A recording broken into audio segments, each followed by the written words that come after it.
I've done a bunch of reviews of all kinds of music licensing services here on the channel. Over the course of the last 12 months, I've used Artlist Music quite extensively. That is why I want to tell you my long-term opinion about their service.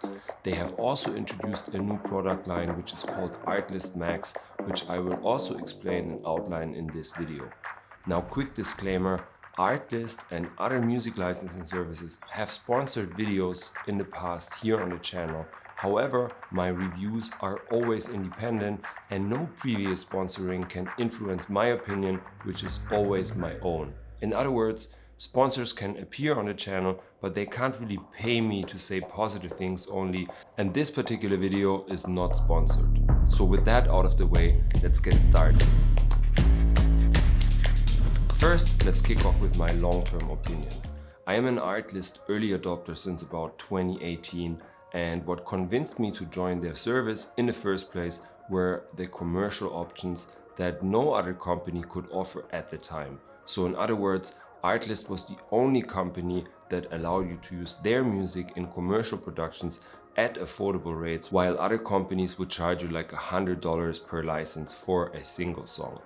That is a dream for anyone that creates videos for clients. Now, in 2020, after using their service extensively for about a year, I had a bit of a breakup situation with them because at the time Artlist was a lot younger and the selection of music wasn't as big as it is today. In other words, I used too much of the same style music in a short amount of time, and I wanted to shake things up for my productions. Now, spoiler alert, Artlist and I got back together after only a few months because they are one of the few companies that heavily invest into YouTube creators, and they actually listen to the community and they changed quite a lot on their platform. So what was the main reason that made me come back to them? I felt that over the course of the years the music got a lot better and more diverse, and they introduced a much wider selection of tracks. Now, as I said, 2022 was a year where I used their music super extensively and I didn't get bored. So I'm confident to say that the current state of the platform is kind of versatile enough to make me want to stay for the long term. So in 2022, Artlist has passed the 12-month long-term test. For me personally, I didn't get bored. If you look at the pricing of Artlist and similar services, then you notice that things got a lot more affordable recently. Meaning you can get the creator plan, which enables licensing for social media, starting at only $9.99, and you can get the professional plan at about $17 US, which allows you to use Artlist music in client productions. That is pretty affordable compared to back in the days where you would pay per song, and that could easily cost you like multiple $100s per month. Now, the reason why lots of music licensing services lowered their prices is because they were kind of competing with one another. And that is good for you as a client because you tend to get a cheaper deal. However, at the end of the day, different services kind of depend on your personal taste. That's why a few months ago I created a comparison video of Artlist and the best music licensing services out there to help you make a purchase decision. I'll link it below the video in case you're interested, so you can watch that after this review. But for now, stick with this video because only a few weeks ago, Artlist have released a pretty mind-blowing change that I will outline next. Now, in 2023, Artlist is not a single music licensing service anymore, but instead, Artlist has become an all-in-one platform, kind of like a Swiss Army knife for anything related to video editing. It seems like they want to distinguish themselves from their competition by adding tons of tools, meaning they extended their creative toolbox and now provide 4 main services. The first one is music and sound effects, as you know. The second one is stock video. The third one are digital assets like editing templates and plugins. And lastly, they also offer photo and video editing software. Okay, so let's check out the platform. Now, you gain access to all of those by upgrading to a plan which is called Artlist Max. And I will discuss the exact pricing in a second, but first let's check out the features on the website first. So once you've upgraded to the Artlist Max plan, then the navigation on top of the Artlist website changes. That means you will get new tabs such as footage, templates, plugins, and apps. Okay, so let's check it out. For example, if I click on the footage section, then I can select from cool stock video. So I can then filter by the video theme. So I don't know, something that is suited for a travel video. If I apply, let's say, the filter animals or landscape, or I can filter by shot type. So for example, if I wanted a slow motion clip, then I would set the filter video speed to slow, or let's say if I wanted to filter for a time-lapse clip, then I would set it to fast. That's pretty cool. So from the first glance, the quality of the stock footage feels kind of on eye level with industry standard clips. I also noticed that they offer a ton of 4K clips, and you can even filter for log or raw footage, but I'm not 100% sure whether that is included in a normal plan, but it certainly helps you to have that available, particularly if you need super high resolution clips, okay? If you would compare it with normal pricing for stock footage, I feel that it's a pretty decent deal considering that you receive it with your music licensing that you pay for anyway. The next category is called templates, and that refers to editing templates that you can include in your videos. So let's check that one out. So if I hover over each template, then it shows me what kind of software the template is designed for. So here I find stuff for apps like Adobe Premiere Pro or Final Cut and so on.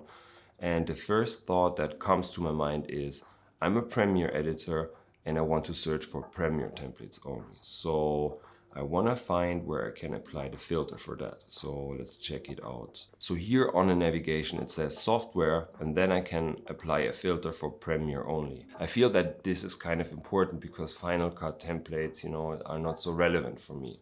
Okay, so if I swiftly browse through the template, then it seems like they got a lot of stuff available. However, I couldn't really find exact information about the exact number of assets, but I'm pretty sure it won't get boring too quickly. Now, the next tab is called plugins, and from what I understand, that basically enables a direct communication with your editing software. So I believe that means you can fetch Artlist assets from within your software. I'm going to fast forward the video here to download it and activate it real quick, okay? Alright, so I got the Artlist plugin downloaded. When I browse the effect panels and type in Artlist, I see that they have added a bunch of effects and transitions and so on. So I haven't really used it for long enough to know what they do exactly, but I think it's probably convenient to have them in the future and be able to access them directly from your app. And lastly, there is a tab called Apps, and that basically gives you access to HitFilm, which is an intuitive video editing software that has been around for a couple of years and that has been recently integrated into Artlist and another photo editing tool, which is called Emerge or iMerge, which is a bit of a hybrid between Photoshop and Lightroom. I did another in-depth review about HitFilm if you're interested, so I'll also link it below the video. Now, if you want to get started with online content creation, then Artlist Max is a subscription that basically gives you access to the entire toolkit. Now, let's talk about the price. There are two options. Number one is called Artlist Max Social, which is tailored for social media creators. That costs $29 per month, and basically it adds the editing assets and software to your existing Artlist plan, and you can use all of those for your projects. The second one is called Artlist Max Pro, and it costs $39. And that basically extends the Artlist commercial plan with the editing assets I've just mentioned. That means for a couple of dollars extra, you can use the stock footage and all template in your client productions and then license that to other people. And since I mentioned licensing, let's speak about that real quick. So if you download any assets under the Artlist license, then the projects are yours to use forever. And that's kind of the same concept like they offer with the song licensing. So I feel it's pretty self-explanatory, but if you have any questions, feel free to leave them in the comments. Now, before I tell you my verdict about the entire service offering, I wanted to discuss a couple of points of criticism.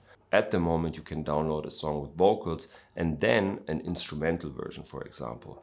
I think it would be really awesome if Artlist would also allow you to download individual parts of a song, so you can kind of manipulate the bass and melody individually. I think that could be a really cool feature to introduce. Other than that, I would like to see a commitment from Artlist that the selection of available assets will grow over time. And it's not because I think the selection is too small at the moment. I just think that is my standard feedback for any service. Just give us more of everything.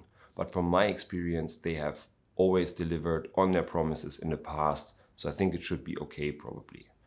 Now, what is my verdict? I think in 2023, Artlist has probably one of the most unique service offerings out there.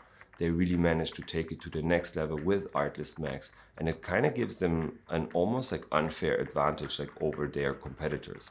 Because if you pay a bit of extra money, then basically you get insane amounts of value on top of just music. So the question is, can I recommend it? And I think I definitely can, because I use these editing assets all the time and it really helps to speed up my workflow. And it's kind of cool to have things all in one place and not have subscription to multiple different services, in my opinion. I would love to hear your opinion though, so let me know in the comments what you think. Plus, I'll link a few more videos that are related to the topic here on the screen. And if you want to hang out here on the channel and watch more photo and filmmaking tutorials, feel free to subscribe. That is it. I'll see you guys on the next video.